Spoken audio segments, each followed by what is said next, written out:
Educating, empowering, and inspiring you to live healthier is our mission. So let's begin. Hey, Health Warriors. This is episode number 89 of the Life, Strength, and Health podcast. I'm Kim, and I'm joined with Jamal. Greetings, everyone. And peace and blessings. Yes. And thank you for joining us this week. If you haven't had a chance to listen to last week's episode, which was episode number 88, and the title of that episode was The Company That You Keep. And that was all about understanding the importance of hanging around supportive people, having that support group to help you along your health journey. And to access that episode, just go to lifestrengthandhealth.com/88. So before we dive into this week's episode, just on a personal note, I know I mentioned in a few episodes ago that I was looking to get back on the tennis court, and I am so excited to say since the last episode, I have been able to get out at least twice and hit some singles and play some singles with my friend. And I feel great. It felt great to be out there. We were out there, about 3 hours each time, but that's just what I love to do. So I just wanted to let everyone know and just to encourage everyone to do some type of self-care, do something for yourself, fill your cup, because it just makes you feel so much better to relieve that stress and to really do something for yourself and not feel guilty about it. So I encourage everyone out there to do some form of self-care. Yes, that's definitely one of the things that we speak with our clients about quite often, because with tennis and Kim playing tennis, it's not just the athletic aspect of it. I mean, that's a really big part of it. She's exercising without necessarily having to go to the gym, but she really enjoys it. It's fun, right? So that is going to reduce stress. That is going to produce feel-good hormones.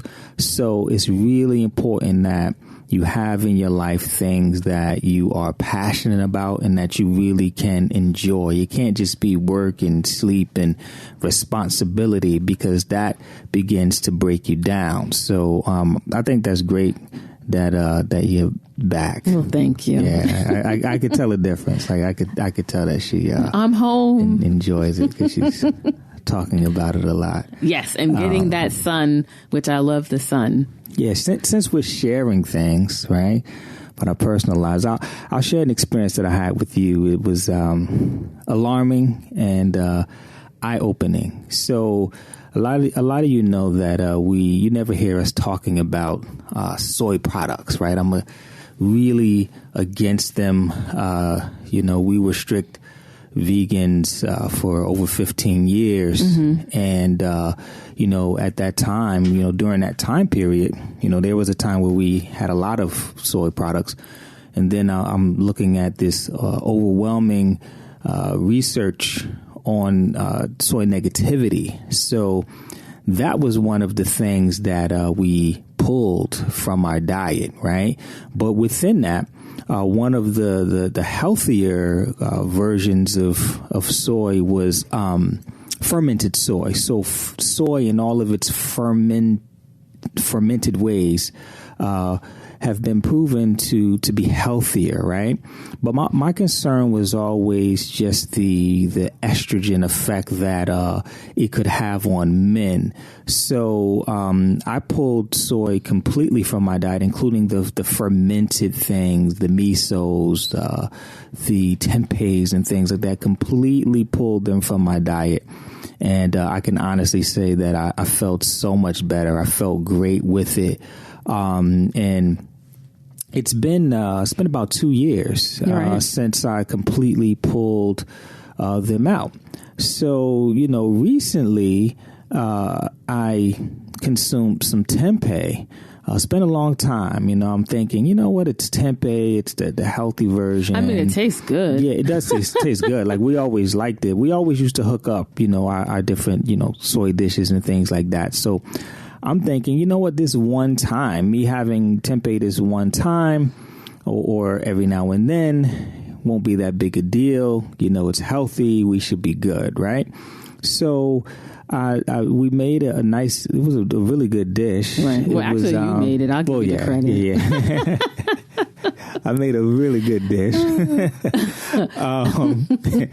And it was a nice little stir fry, like some shredded cabbage and beets, and like a slaw that we sauteed up with onions, and we diced up some tempeh and sauteed that up and threw that in there. It was nice. Yeah, it was on point. I should have put that in the membership site. Maybe we still could. That's a side note. Sorry. For the women, we could put it in there for the women. So that's right.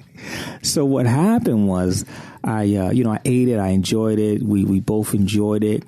And then the next day, when I'm getting ready to work out, I had on my shirt, and I'm looking in the mirror, and I'm just noticing like something different about my body. So I looked down, and my like nipple area was like inflamed. Mm-hmm. Like it was inflamed, almost like boobs, you know what I'm saying? It wasn't like breasts, but it was slightly inflamed, like like man boobs, how it's just like inflamed around the nipple area. And I'm looking, and I was in complete like shock. Like instantly I knew where that came from. Like that was the only thing different that I had did, and it wasn't there 2 days ago, right? Like I was totally good, and I noticed that like instantly just from the estrogen raising effect that the tempeh, even though it's fermented, that effect that it had, and immediately I went downstairs. I showed Cam. I told her, yeah, it was early, and I woke her up. And I showed her, and she couldn't believe it either. It was crazy. Yeah, like she instantly saw it, right? Mm-hmm. And after taking a break and just seeing like what that does to your body, like that was complete confirmation.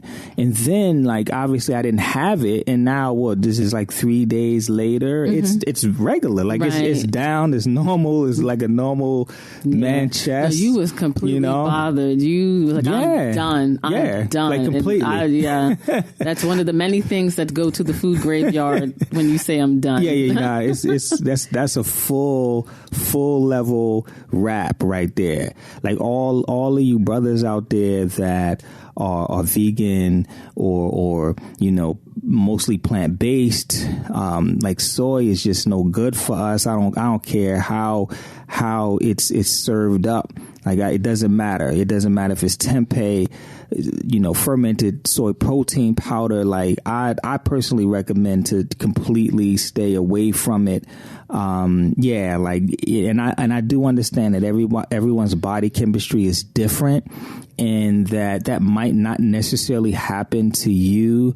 However, it could be a possibility, and it is doing something to you internally. And when I think back about it, right, during the times that I was consuming it a lot, I had that inflammation, right? But I just thought that it was because we were really busy. Right. I didn't get a chance to hit the gym the same way, eating a little bit later than I know that I should. I just thought that it was a little bit of neglect, right? That's what I thought it was. It bothered me then, but I'm like, all right, I just got to, make some adjustments, do my thing, and get things back the way it needed to. And during that time is when I stopped.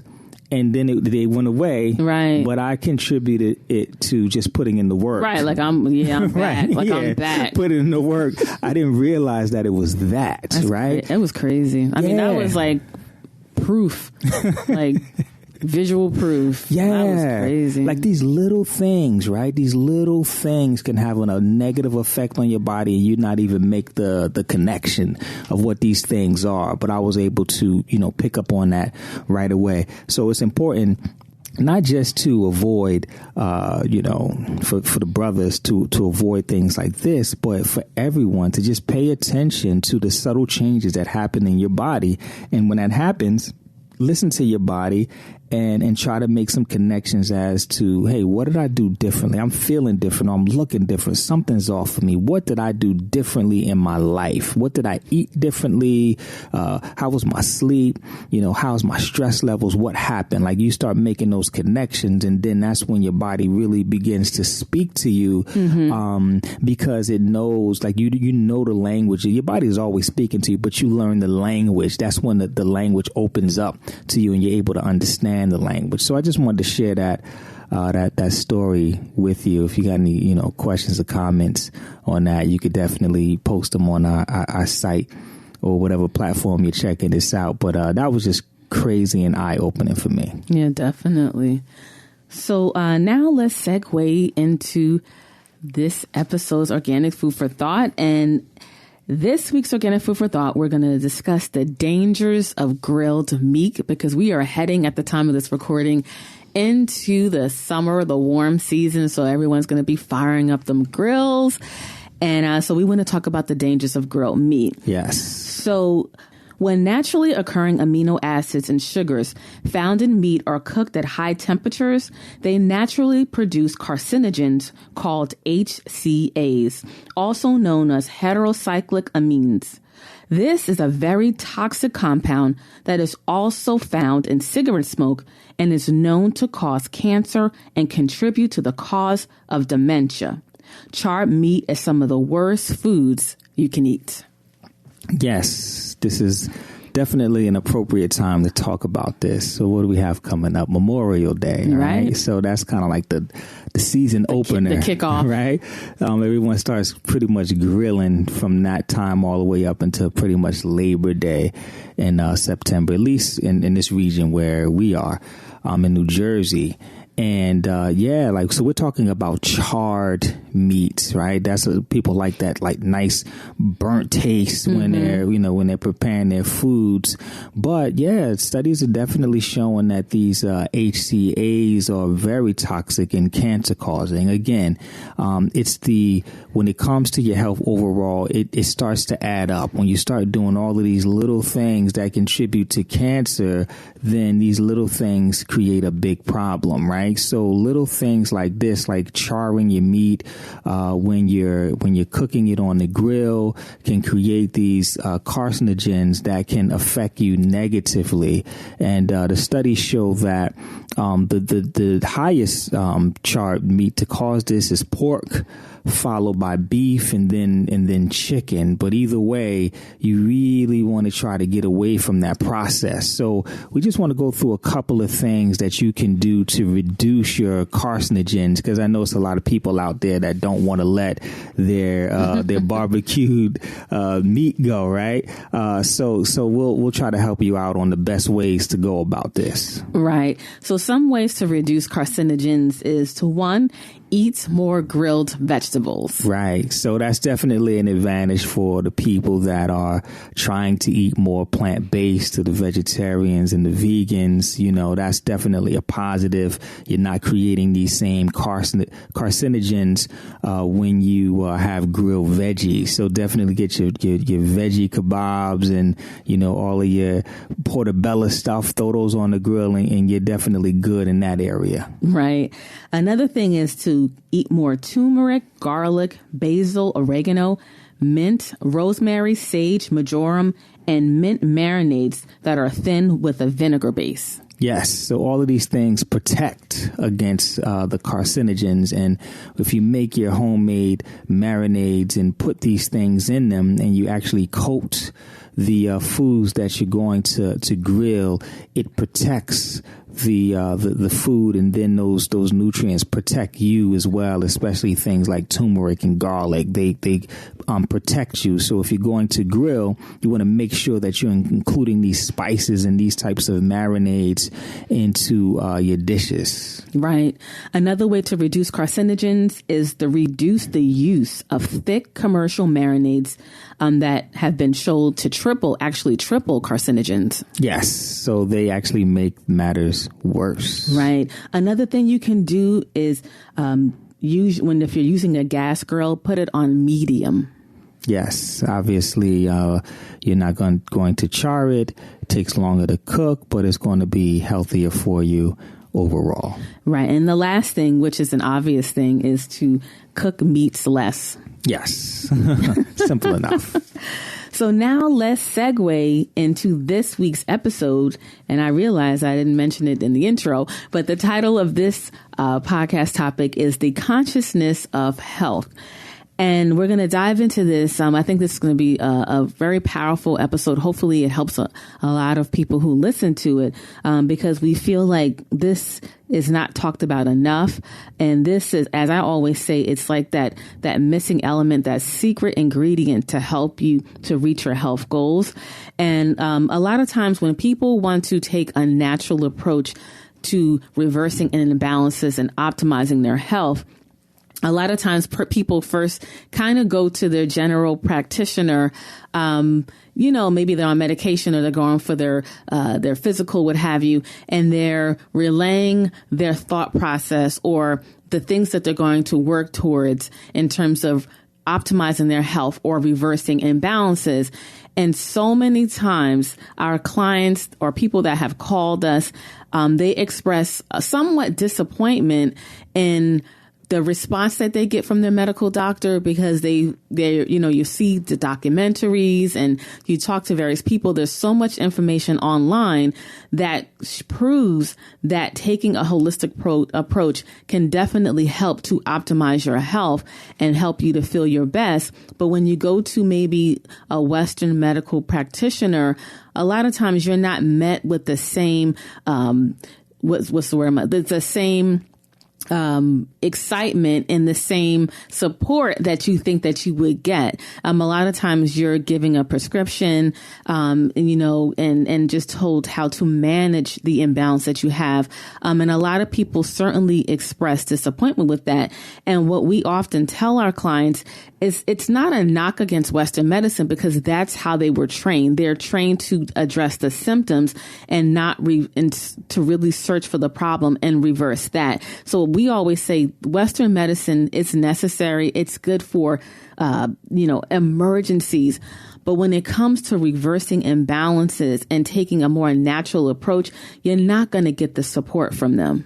Right. And what happens is it's created a culture. It's a culture of how you go about your health, right? Because when you go to see a medical doctor, they're not expecting you to take your health into your own hands. That's not what they're expecting. They're expecting you to put your health in their hands, right? And they're not going to hold your hand and say, drink more water and eat more vegetables. No, they're going to say, well, if your health is in my hands, I'm not going to trust you to do what you're supposed to do. So I'm going to give you these medications. So the reason why they're skeptical of taking you off and getting you, past that is because they don't think that you're going to do it on your own, whether it's said directly or indirectly. They don't have that level of trust. So we're so used to, in our society, we're so used to people doing things for us when it comes to our health.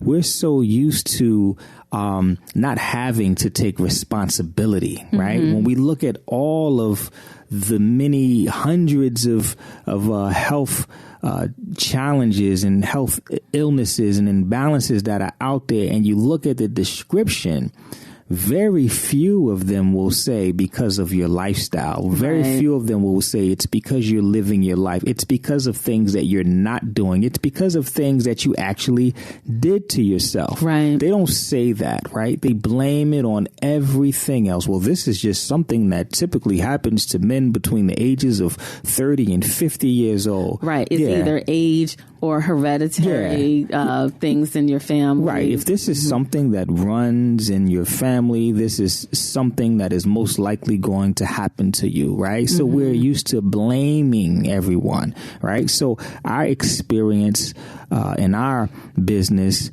is that that is a very difficult thing for a lot of people to do, to finally take responsibility for their own health, right? When they come to us as holistic practitioners, they're so used to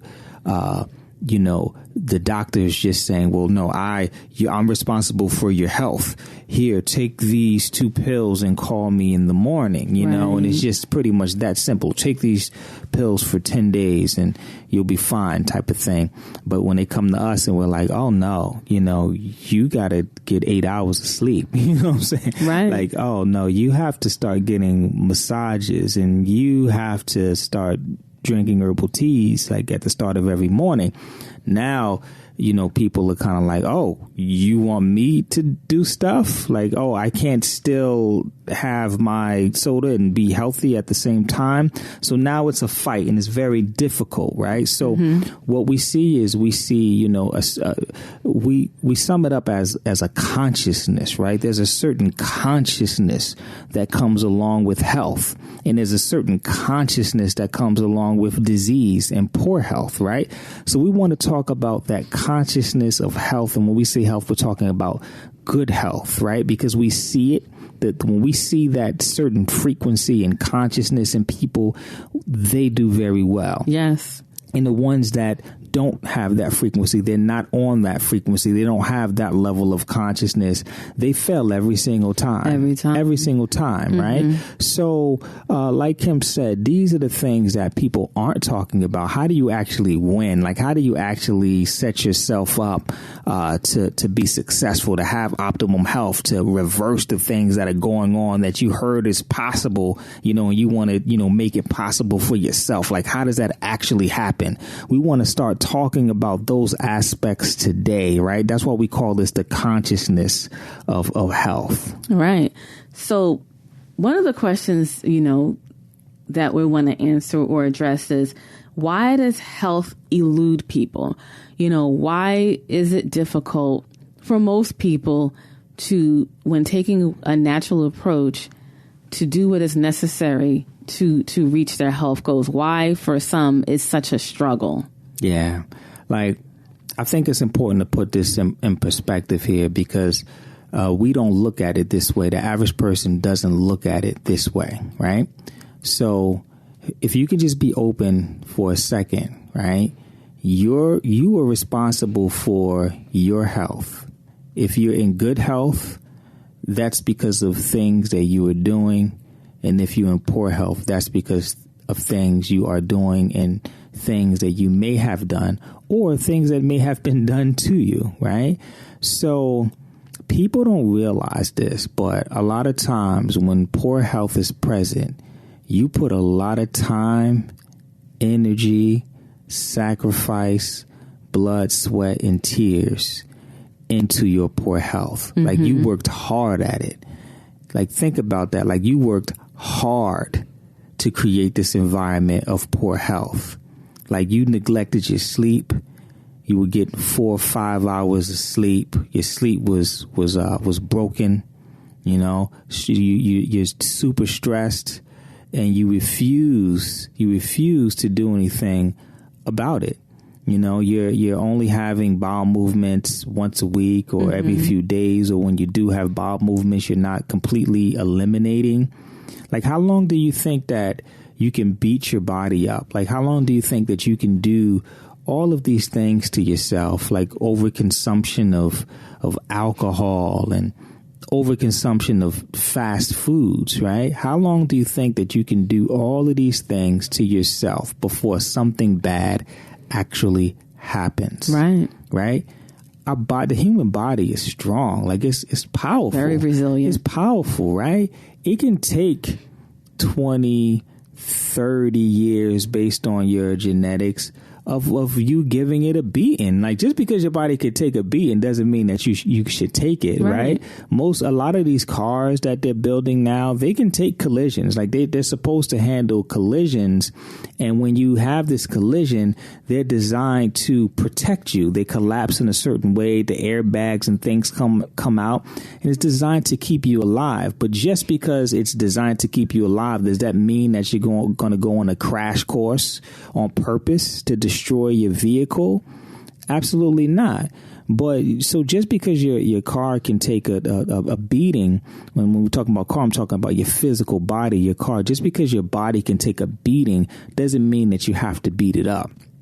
So we spend 10, 15, 20 years, 30 years beating our bodies up from childhood, and then it starts to break down. So we put a lot of time into that. Right. And what we see is when people decide that they're ready to turn things around, they want to change their health for the better, they normally give themselves a week, before they want to start seeing results. They get themselves 2 weeks. To a month. They might get themselves a month. Right. If we're lucky, you might even go hard for 8 weeks. But if things aren't turning around, if you're not frustrated, starting to feel a little bit better, then you stop.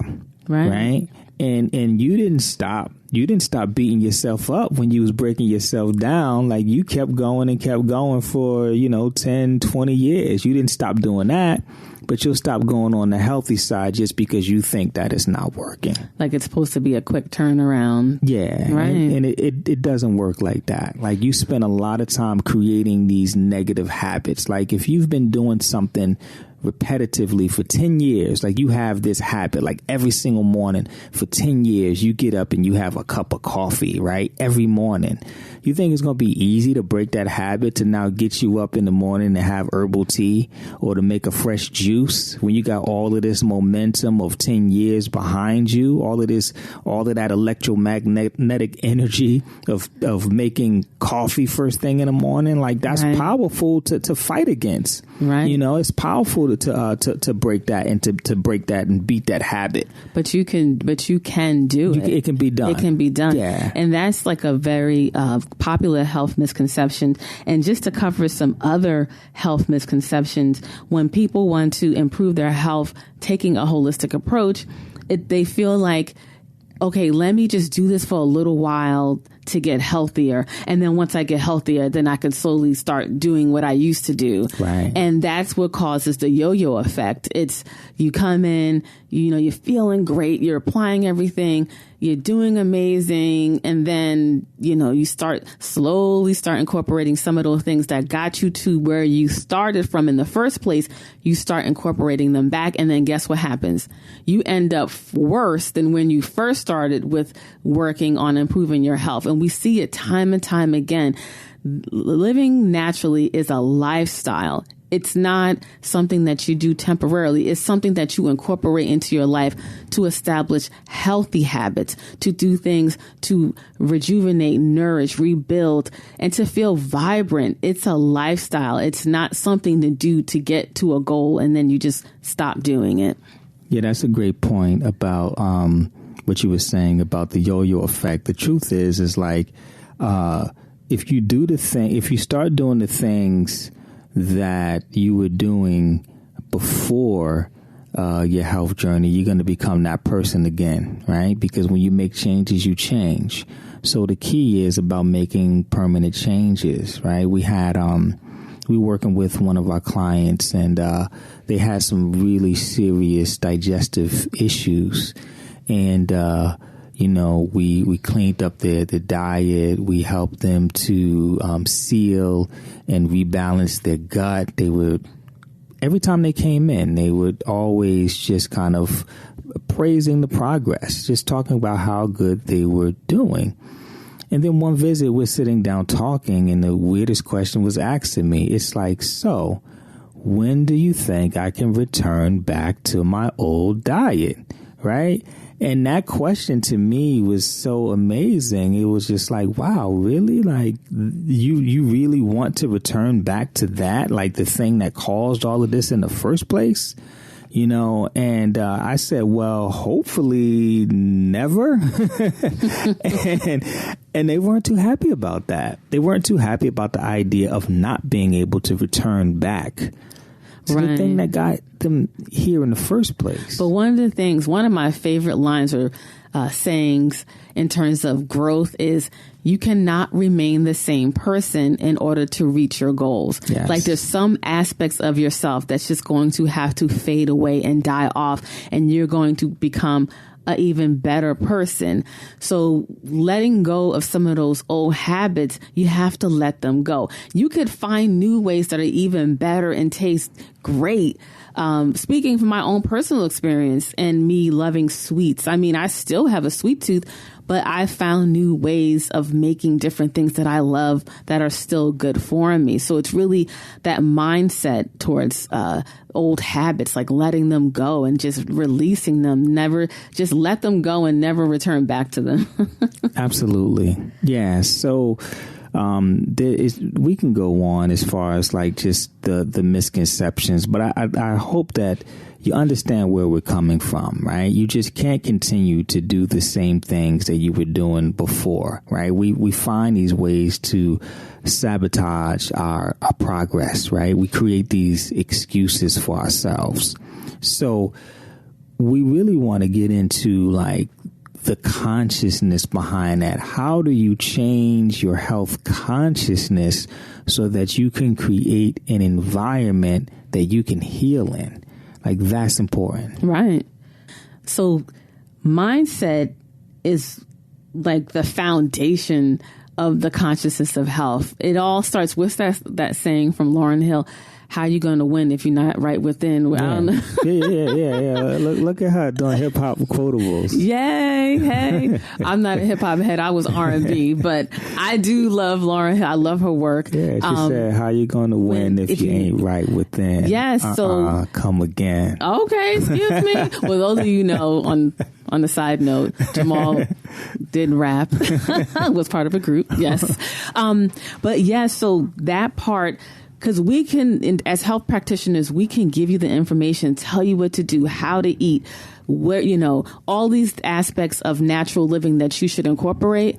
But it all starts with you and your thoughts and your actions. And your actions, your thoughts is like the catalyst for your actions. So you have to constantly work on your mindset of, why are you doing this? And like that why has to be big enough for you to push through those tough times. We cannot let those obstacles and challenges deter us from achieving our health goals. Right. The key word that you have to make your mantra is open. You have to be open. You have to allow yourself to be open. And what are you open to? You're open to change, right? You have to be willing to grow and change. Like when you go on this journey, you are literally going on the journey of becoming a different person. Right. On every level, right?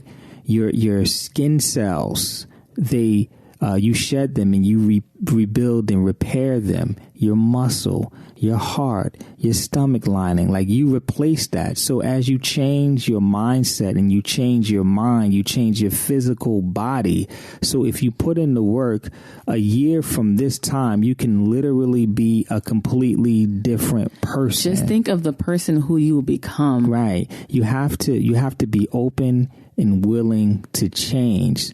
So mindset is everything, right? You have to work on your mindset, because if you're going through the motions and even though you're doing something in your mind, you're like, I don't want to do this. Man, I wish I didn't have to do this. Man, I got to do this again. If every time you drink a green juice, you're holding your nose, right? And you're squinching your face. Right. And then it goes down. You're like,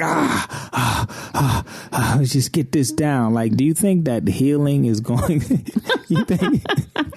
Healing is not going to be there. You think healing lives there, right? You think healing lives at that frequency? And also, I think sometimes, I know the younger generation, but as a society, easy is easy, right? Yeah. But you're going to face resistance. You have to fight for your health. Yeah. This world is not set up for us to be healthy. Everywhere you look is temptation. We're stressed. We have all these responsibilities, but we still can win. And in the beginning, it might be difficult. It's not going to be fun. You know what I mean? But how bad do you want to reach your goals? How bad do you want it? And that's where that mindset comes in. It's like the fuel to keep you going, even through those tough times. Yeah, you hit that on the nose there. It's not easy, right? Resistance is a natural part of growth, right? If we look at a real basic level of when you work out and exercise, when you meet that resistance, when you do resistance training, what happens is your muscles, your body is adapting to that resistance and it's making you stronger. So when you meet that resistance again, it becomes easier. Life is the same way, right? We meet resistance through school. We meet resistance through all of these challenges that we have in life. And what used to be very challenging becomes very easy, right? But when it comes to our health and we start meeting resistance, we want to go back in the other direction. It's not acceptable in other areas of our life, but it seems to be acceptable when it comes to health. And we're here to tell you that it's not acceptable. Right. It's natural. It's going to be hard. It's not going to be easy. But you have to make your mind up that you're willing to go on this journey. You're willing to meet the resistance in the face, and you're willing to push through that resistance so that you can come out better and healthier on the other side of things. Yeah, there's a book I would recommend. It's called Grit, Grit, by, I believe, Angela Duckworth. And in that book, it just talks about grit and what that is. And some of the most successful people in the world didn't have an easy path. They faced obstacles and challenges, and they kept facing these roadblocks and finding ways to get around them, overthrough them, and they learned and improved along the way. It's definitely a great book, and that same grit applies to your health journey. You will, as Jamal said, you will face challenges, but when you face them, let's say you don't like that green juice. Okay, well, you can ask, if you're working with us, what can I do for this green juice to make it more palatable? What can I add to it? What can I take away? Find a solution to that problem, and then you keep moving on. You don't just throw the baby out with the bathwater because maybe you don't like X, Y, and Z. It's like maybe find a way to get that green drink in your system and change your alkalinity within your body so that your taste buds come alive again. And then it's going to taste so much better. But that's all about grit. I would definitely recommend that book to anyone who's maybe having a difficult time on their journey and need that extra oomph to keep you going. I definitely recommend that book. Yeah. And also, I think something that's really important is you have to reprogram your mindset. Like, that can actually be done. We've spoken about this in the past. You're being programmed all day, every day. All day. Right? When you turn on the news, when you turn on the radio, when you turn on the TV, when you turn on social media, right? When you're at work just talking to people, right? When you're driving down the road and you're looking at signs, looking at magazines, like, you were literally being programmed, right? So how about you take charge over your programming? You can actually take charge over that. So you want to begin to program your mind for health, right? For success. I was talking to one of our clients over the weekend, and she's experiencing some major health challenges, and seems like her spirits are beginning to be a little broken, right? Because she's been, in her mind, she's been working hard at change, and she's not seeing any change, right? So I could tell that her spirit's down. So I asked her, I said, how many success stories have you looked at of people that are experiencing the same things that you are, that were triumphant over that? How many have you watched, read, looked at, met? She said none, right? Not one. And the challenge and the problem in that is, like, you have nothing to feed off of. You're out there all by yourself, right? Your particular hope and that can only go but so far. Only so far. Yeah. Like, so what I encouraged was to find someone online, find a success story of someone that was dealing with what you did, and they beat it. Like, they were victorious over that. So you find that, you look at that story, right? You pick that apart, right? And you use their inspiration to see, like, this is possible. Right. And then after you look at her, you look up someone else, right? After you look at them, you look at someone else. Every single week, you're looking up a couple of people that did this, right? You have to be able to see it. You see the other side. You see these people that are healed, right? You see that they put the work in.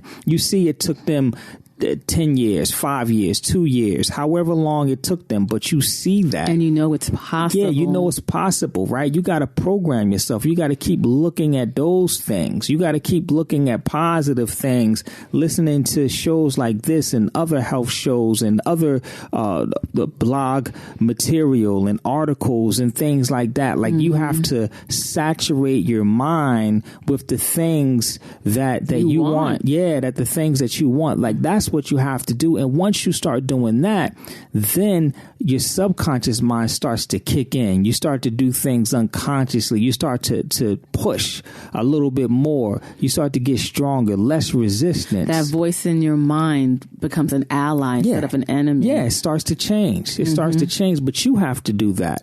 It's not something that's going to happen automatically. You have to push to make that happen, right? Right. So along with your mindset, what you have to have is a strong support team. Yes. Like you actually have to put your team together. Like you have to consciously put it together because most likely you don't have a support team, most likely. So you have to put that together. We might be a part of that support team, right? Your spouse may be a part of it, your parents, your children, other groups, friends, people at work. You have to establish that, right? You have to, if you're eating a certain way, and I'm just giving an example. You're making changes for a certain way, and you go to work and they're always stuffing your face. They're always like saying, let's order out. Like you have to go in there. You have to have a talk with your coworkers if need be. Like, listen, I'm doing this special diet.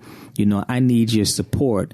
So I need you to not offer me these things. I need you to not give me a hard time, if I don't want to do it. I need you to not make me feel bad, right? I need you to, just try to make this as easy for me as possible. Right. When you talk to your spouse, because spouses is normally, unfortunately, the number one people to sabotage your progress. Right. They don't do it on purpose, but you have to talk to them. Listen, I really need your support on this. I'm really serious about this.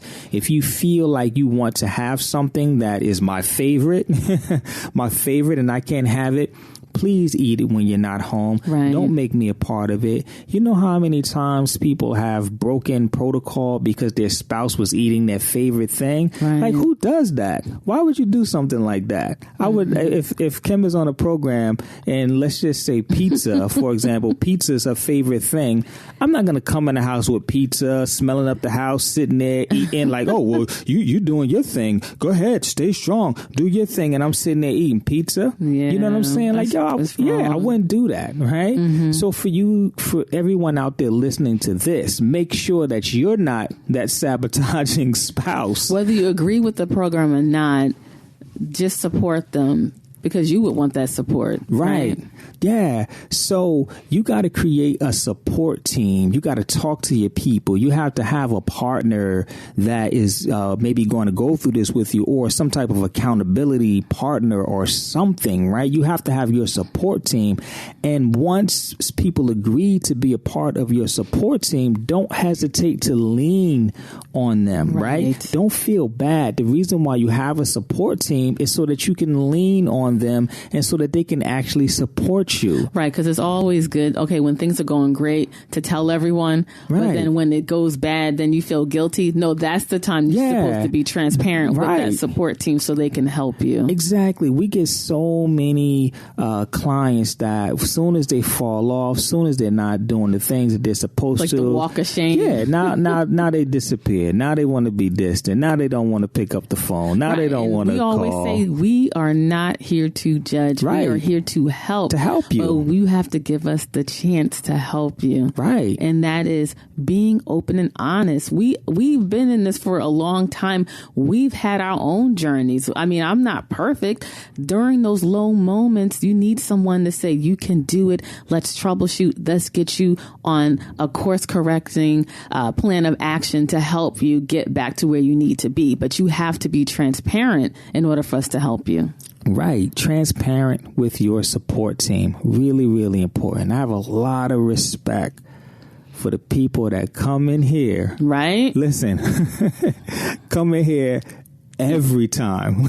I emphasize every time, right? But they come in here. We're like, thank you for coming in so we can help you. Yeah, every time they come in here and they fell off track. Every time. Every time. And I know it's easy to just say, you know what, I just can't do this. Like, this not working. Yeah, this is just not. But they come in and it's just like, listen, I feel bad. I can't follow this. Or I wasn't able to follow it. And we troubleshoot. We add new tools. We go back to the drawing board. We work it out. They understand that they're a work in progress and they accept that. But I appreciate that. It's not easy. It's not, and sometimes it is, but a lot of times it's not easy. Or you're gonna fall. Or you have to work on things that you don't think you have to work on. And that's difficult for most people in terms of emotional detoxing or addressing your emotions. It's very difficult for people to really understand how concrete that is and how emotions are the catalyst and the seeds for illness and for the choices that you make. Right. So the next thing that's really powerful and important is you have to change your environment. You can't stay in the same environment and expect to win, right? When it comes to certain things, we get that. Like we get it when it comes to certain things. Like, for example, an alcoholic, if an alcoholic came to you and said, man, I fell off the wagon, unfortunately I had a few drinks, and they're like, man, how did it happen? Well, I was at the bar with a few friends, and it's just like, come on, you know what I'm saying? You can't be right front and center of the thing that is hard to eliminate, because it's only so long that you can stay there before you succumb to temptation. Yeah, like you can't put yourself in the belly of the beast. You can't. It's just certain places you can't go anymore, or at least you can't go for a while. Yeah, you can't go for a while until you change your frequency, until you change your consciousness, right? You have to make sure that you're only going to places that will support what it is that you do, right? If you got to do some type of social for work or something like that, make the proper arrangements, but you got to put your foot down and stop going to these areas. That goes back to self-sabotage, right? You got to be mindful of those things, right? If you love cheesecake, right? You absolutely love cheesecake. You can't go to the Cheesecake Factory for a business meeting, right? Don't do it to yourself. Yeah, we get people like, oh yeah, I love cheesecake. We had a social for work. I just figured I would go there and have a salad. You know what I mean? You're gonna go to the Cheesecake Factory and have a salad, and cheesecake is your favorite? Not in the beginning. Like, don't do it to yourself. Right. Don't do it to yourself. And that kind of leads into standing firm. That's one thing we want to talk about. Standing firm in your decision of health. A lot of times people, they struggle with becoming this new person and growing into this new person, because like we said, it's a lifestyle change, and how that looks in their current life. And certain things are not going to fit anymore.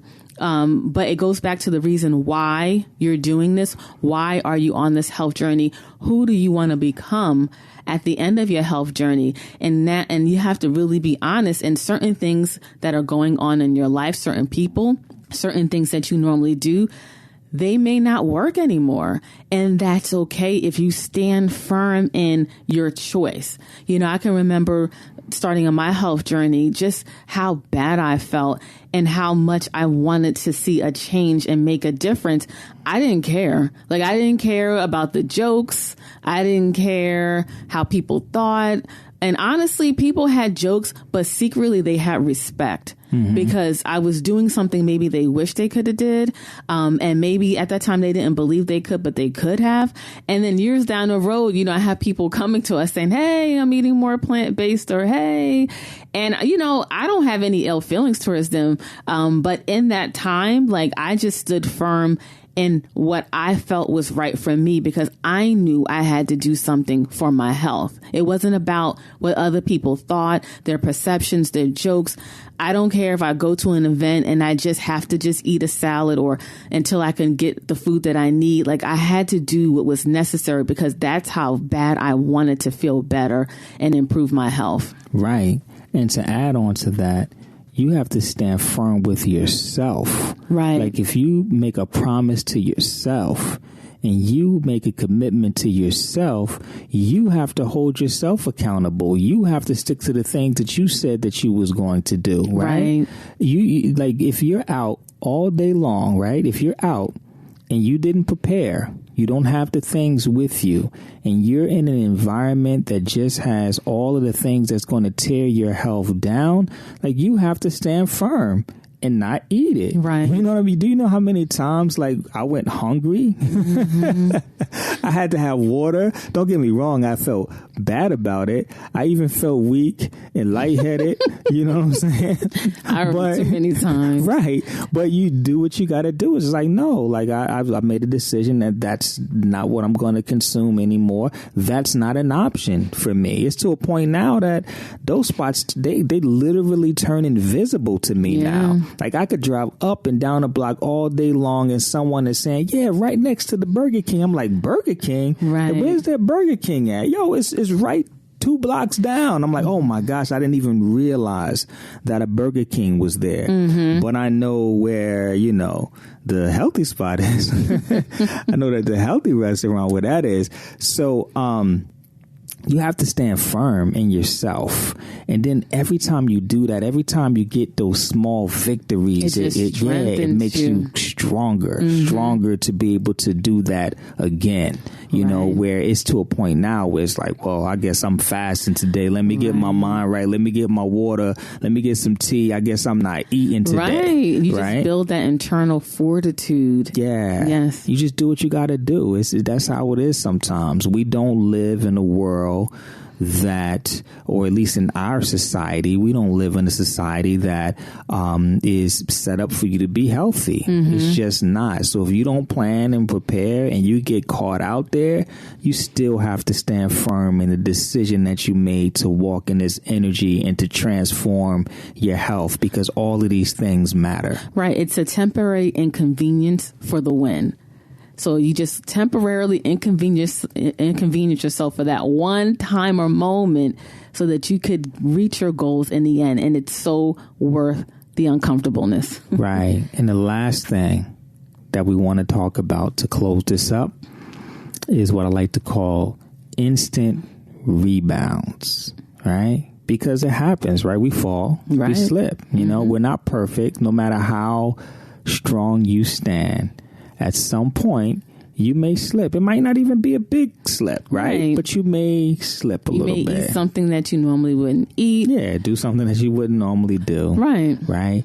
But when that happens, the most important thing that you could do, and I can't stress this enough, the most important thing that you could do is to immediately, and I mean immediately, get back on track. Like immediately. So if you slip up for lunch, the next snack that you have, the next thing that goes in your body, if it's a snack, if it's dinner, that needs to be back on track with what it is that you do, right? Because that strengthens you as well. It's like a boxing match. You take a blow to the chin, you shake it off, and you just keep going. Like that's what it is. You just stay in the fight. Right. Don't let one slip be the reason why you take the day off. Oh man, I messed up breakfast. So well, I guess I get back on track tomorrow, right? Oh man, I messed up. It's Friday night. You know what? I'm gonna get back on track Monday morning. No.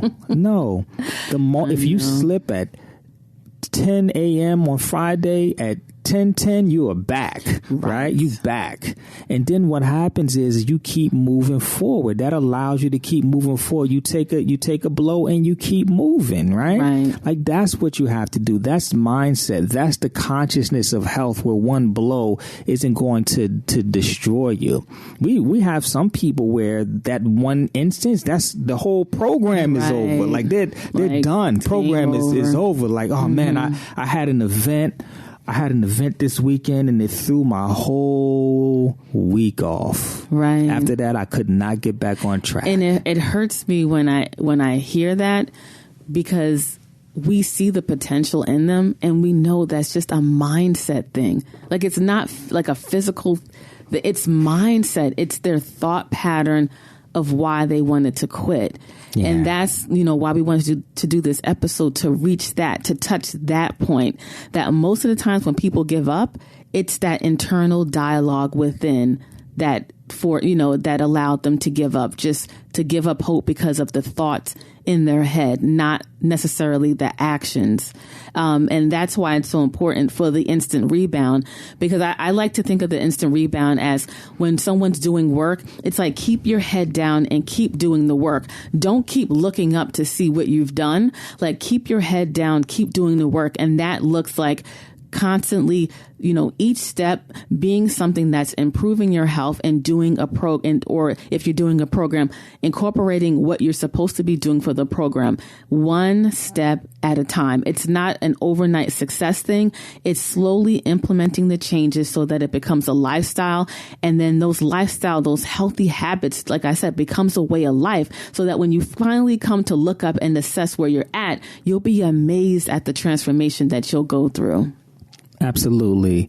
Yeah, I think that that's golden right there. That's like the best piece of advice we can give you. And just know that, there are addictions and there are things that are going on in your life. Some serious emotional stress and things like that. There are things that are going on in your life that will make this even more difficult. Mm-hmm. But what we're saying is that that's a part of creating the right environment. There may be some extra steps that you have to do for your addiction, right? You may need to speak to a counselor, or you may need to do some energy work like tapping, EFT, to work on certain negative patterns of behavior or negative, blocked emotions that you have that are triggers for you to do these things. But the point is that you have to put all of these things in place, right? You have to take this very seriously. It's not like you're just going to do something really quick.